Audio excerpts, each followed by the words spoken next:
Mengawali berita pertama pemirsa, akibat hujan deras mengguyur Musi Banyuasin pada beberapa hari terakhir, mengakibatkan ratusan rumah warga terendam banjir, bahkan ketinggian air mencapai 1 meter mengakibatkan sebagian warga harus mengungsi.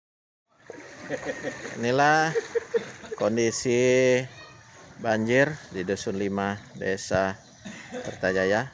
Akibat intensitas hujan lebat yang terjadi pada beberapa hari terakhir, ratusan rumah di Desa Kertajaya, Kecamatan Sungai Keruh, Musi Banyuasin terendam banjir.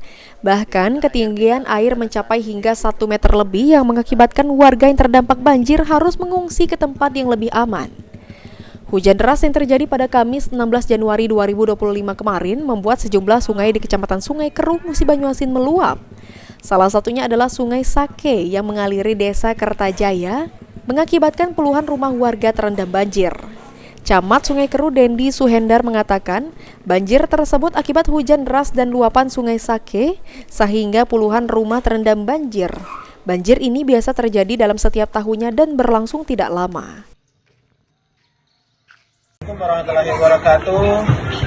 Kembali kami laporkan kondisi terkini banjir yang melanda Desa Kertajaya.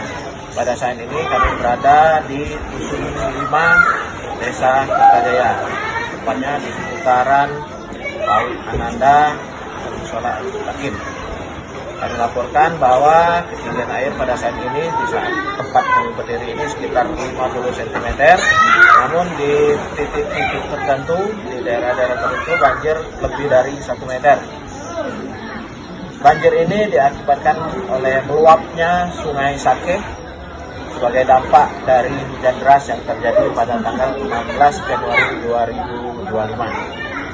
Kebutuhan warga pada saat ini yang paling penting adalah makanan siap saji, kemudian juga yang sangat dibutuhkan pada saat ini adalah perahu karet. Karena untuk mengevakuasi warga yang masih terkena banjir. Ruzi Iskandar, PAL TV.